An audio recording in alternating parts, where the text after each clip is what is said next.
What's up, Facebook? Hey, Facebook friends. We are at the federal courthouse. We're leaving. And we got to tell you about today.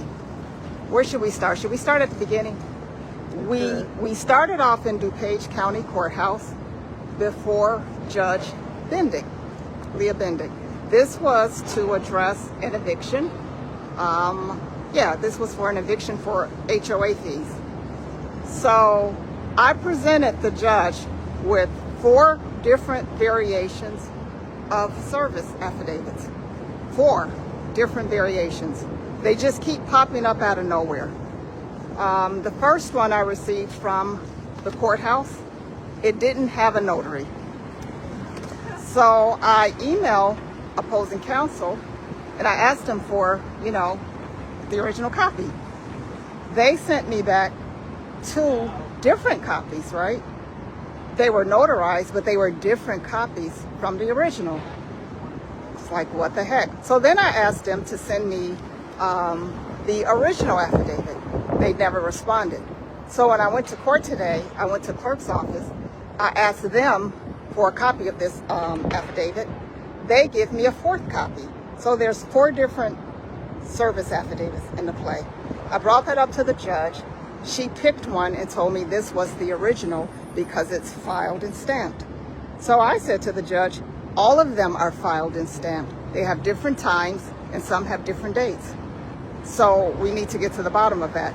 No, we don't. She just wants to proceed with the eviction. Then I told her that the company that did the service, they had a P.O. box. You have to have an address in order to be like a licensed detective and serve people. You have to have a physical address. They don't. And then what was the other one? Oh, you can't notarize your own papers if you have an interest. So you have to have an outside notary company. So that was another thing that made this invalid. The very first issue that made this invalid was I was never served. Never served at all. Stamped either. Never served. So that being said, Judge Bendik held up the order. But this lady told me she would get me some disability benefits, right? This woman called the health department and had them meet me at the court today.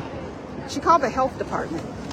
I asked her, I said, is this person going to help me with disability accommodations or give me disability accommodations? Yes. She said yes. So I go out in the hall to talk to this lady. Come to find out, this woman was from the DuPage County Health Department. She had no idea why Judge Bendik called her. So I went back in and I told Judge Bendik, I said, that was a waste of resources. I said, she doesn't grant disability accommodations. It's a total waste of resources, right? And not to mention, I told Judge Bendik that she's representing the plaintiff. I asked a question for the attorney opposing counsel, and Judge Bendik answers. She's represented them throughout the whole case.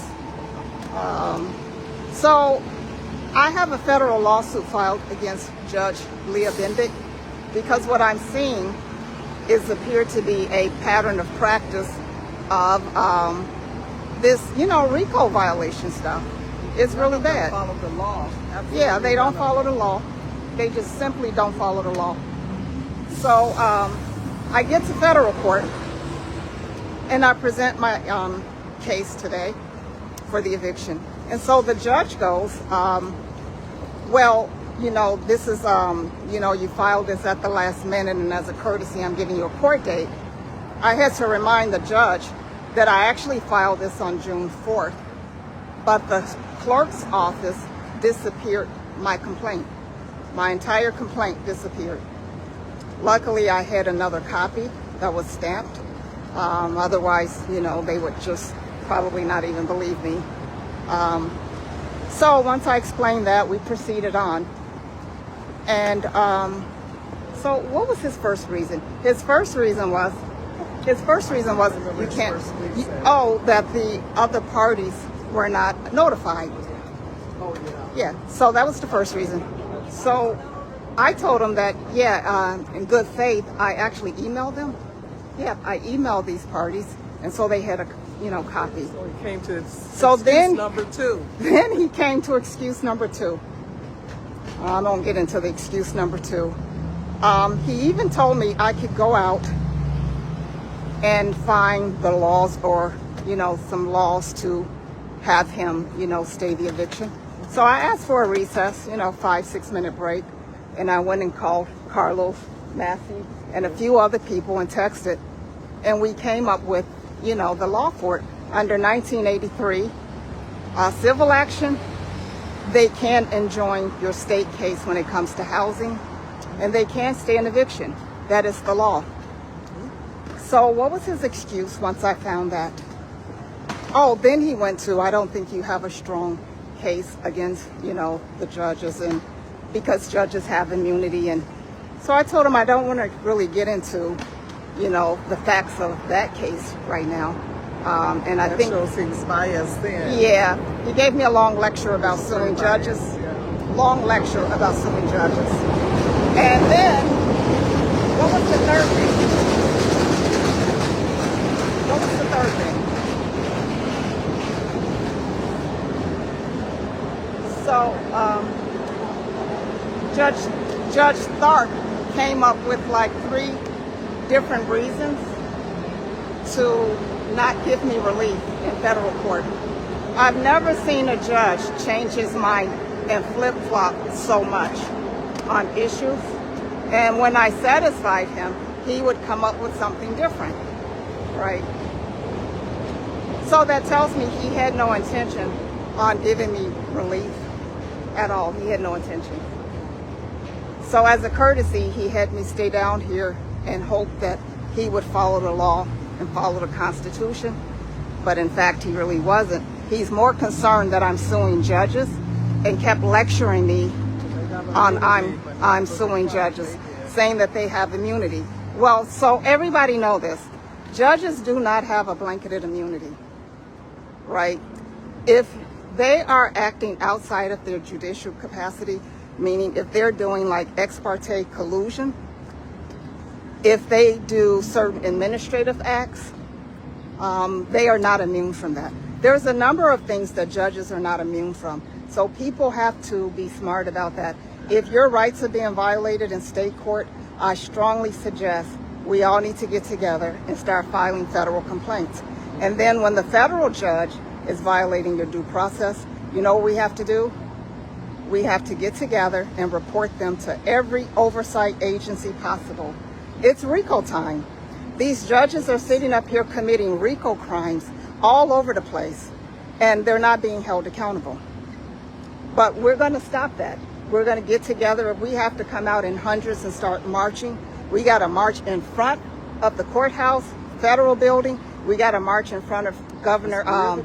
Absolutely. We have to march in front of the governor's office because the governor is responsible for carrying out the law. And so we, the people, we have to hold Governor Pritzker accountable. We have to hold the FBI accountable. Because it's enough. They're violating folks' due process and committing crimes like nothing. And by the way, my federal complaint, which came up missing for almost 30 days, it's interesting that the executive committee transferred my case to Judge Tharp. It was first assigned to Judge Gottschall and then abruptly transferred to Judge Tharp. Why would they transfer my case? And when they transferred my case, why did they transfer it if there was no complaint?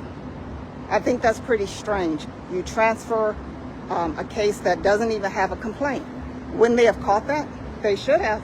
So to me, it seems as though, did they transfer my case to put it with somebody that's going to go along with, what they already have going on with these RICO actions? That's what it seemed like.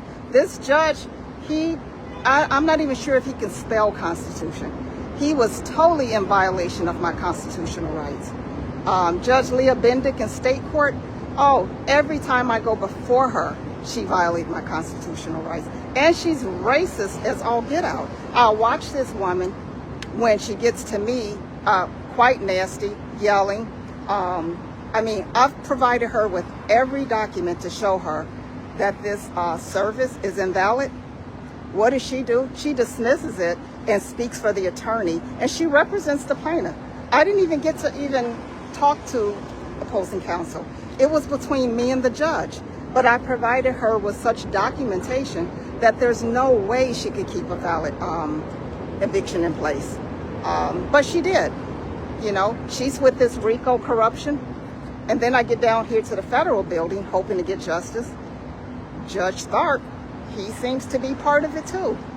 So now who do we go to now? If your federal judge is getting in line with your state court judges who've stolen money or helped your spouse steal money and committed all kind of RICO crimes, like who do you report to next? Yeah, who do we report to next? This is absolutely insane. Yeah, we're going to keep reporting. I'm going to be out here protesting with some signs in front of the federal building. People, we got to get out here and protest. We got to get to the governor's office and ask him, you need to do your job. Governor Pritzker, where are you? Where is Kwame Raoul? Why isn't he doing some investigating? Where is he? FBI, what are you doing? You know these judges are crooked. You know they're corrupt. What are you doing? Why are you covering up? Why won't you investigate and build a case? To date, I don't know that any of these judges have been investigated.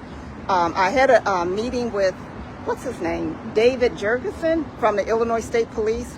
He came out and supposedly did an interview with me regarding these judges. However, he wanted to limit what I reported to him. So was that truly an investigation? It was more of a meeting to figure out how to get out of investigating the judges. I provided him with ample documentation. If 4 judges are accepting fraudulent financial affidavits, 9.9 times out of 10 is not a coincidence. That's a coordinated pattern. That's a coordinated pattern of practice of RICO actions. If 4 out of 5 judges won't take any action when somebody's just dissipating millions of dollars in hiding and take all the money, and not one judge will hold that person accountable, that person is doing that because they know they are guaranteed impunity.